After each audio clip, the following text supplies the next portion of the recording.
আমার 5টা ননদ, তো 2টা থাকে আমেরিকাতে আর 3টা দেশে। তো তেমন একটা ননদদের বাড়িতে যাওয়া হয় না। তো আজকে সেজন্য ননদদের বাড়িতে কিছু মেহমান আসবে তার ছেলের শ্বশুর বাড়ি থেকে, তাই আমাদের দাওয়াত দিয়েছে। অনেক রান্না বান্না করতে হবে, তার আগে বলুন আপনারা কেমন আছেন আর কে কোথা থেকে আমার ভিডিওটি দেখছেন। আর আপা যেহেতু একা, তাই আমি আগের দিন রাতেই গিয়েছিলাম আপাদের বাড়িতে। তো যেয়ে দেখি খুব পছন্দের একটা আম মাখা করে রাখছে, তো মজা করে খেলাম।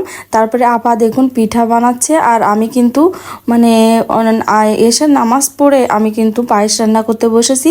আপা এদিকে পিঠা তৈরি করছে আর আমি দেখুন পায়েস রান্না করছি। আসলে সকালবেলা অনেক আইটেম করতে হবে, এই জন্য নাস্তার আইটেমটা আমরা রাতেই সেরে রাখবো। এই যে পিঠাগুলো বানানো হয়ে গেছে, আমি পায়েসটা নামিয়ে পিঠাগুলো ভেজে নিব। আর সকালে কিন্তু অনেক রান্না রয়েছে, তো সব কিছু কিন্তু আপনারা দেখতে থাকুন। আর এই যে পিঠাগুলো আমরা ভেজে নিলাম, আর এই পায়েসটাও কিন্তু কমপ্লিট। এদিকে কিন্তু সুজির পিঠাও তৈরি করছি, আর পিঠা তৈরি করতে করতে কিন্তু আমাদের রাত 12টারও বেশি বেজে গিয়েছিল। তো যাই হোক, আমরা পিঠা তৈরি করছি। এই যে সুজির পিঠাগুলো কিন্তু দুধে ভিজাবো, এই যে দুধের সেরাটাও কিন্তু করা আছে। এখন আমি দুধের ভিতরে এই পিঠাগুলো দিয়ে দিব। তো এগুলো ভিজিয়ে একদম কিন্তু রসে টইটম্বুর হয়ে পড়বে। তো সকালবেলা কিন্তু আমি যত ভাজার আইটেম রয়েছে আমি সব মাছ একসঙ্গে কিন্তু বের করে লবণ হলুদ মাখিয়ে নিচ্ছি। আর এক একগুলো মাছগুলো আমি কিন্তু ভেজে নিব। আর সব কিন্তু আমি আর আপা কিন্তু নন স্টপ সকাল থেকে 1টা পর্যন্ত নন স্টপ 3টা চুলা কিন্তু অটো চলতেই থাকবে।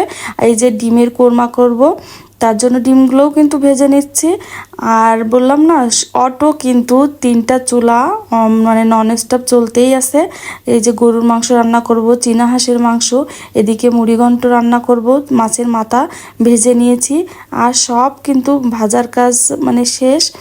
তো মাছগুলো সব কিন্তু ভেজে নিয়েছি। এই যে মুড়িঘণ্টটা করার জন্য আমি মুগ ডাল দিয়ে মুড়িঘণ্টটা করব। আর এই গরুর মাংস চুই ঝাল আর রসুন দিয়ে আমি গরুর মাংসটা কষিয়ে নিচ্ছি। দেখুন কালারটা। আর একদম কিন্তু অনেক সুন্দর করে রান্না করতে হবে, যেহেতু আমার সেজনদের ছেলের শ্বশুরবাড়ি থেকে তার শ্বশুররা আসবে। তো বেয়াই মশাইরা খেয়ে যেন ভালো বলে। তো এদিকে কিন্তু পটলগুলো আমি একটু ডিজাইন করে ভেজে নিচ্ছি, আর এদিকে ডিমের কোরমা করব। আর পটলগুলো কিন্তু আমি পেঁয়াজ মরিচ দিয়ে আবার একটু ভেজে নিচ্ছি। আর এর সঙ্গে কিন্তু মাছ ভাজা রয়েছে। তো আপার আসলে 2টা ছেলে, কোনো মেয়ে নাই, তো একা একা সব কিছু করতে হবে, এই জন্য কিন্তু আমি আগের দিন আসছি তো আপাকে একটু হেল্প করার জন্য। আর এখানে আমি টক মিষ্টি দিয়ে নারকেল দুধ দিয়ে ডিমের কোরমাটা করব। তো সব এক একে কিন্তু রান্না আমরা করতেই আসছি। আর এদিকে নুডলসটা রান্না করে নিলাম, আর বেগুন দিয়ে রুই মাছ, এই যে বেগুনটাও প্রায় শেষ। আর এদিকে পোলাওটা বসিয়েছি, সাদা পোলাও। আর চীনা হাঁসের মাংসটা রয়েছে, তো এখন কিন্তু চীনা হাঁসের মাংসটা সুন্দর করে কষিয়ে নিচ্ছি। আর দুঃখের বিষয়, আমি কিন্তু চীনা হাঁসের মাংস খাই না। যাদের কাছে খুব যারা খায় তাদের কাছে কিন্তু খুবই পছন্দের এটা। তো সব রান্নাবান্না শেষ, মেহমানও কিন্তু এসে গেছে। তো মেহমানদের প্রথমেই কিন্তু এই যে শরবত দিব, আর এই যে পিঠাগুলোও দিচ্ছি, পায়েস দিচ্ছি।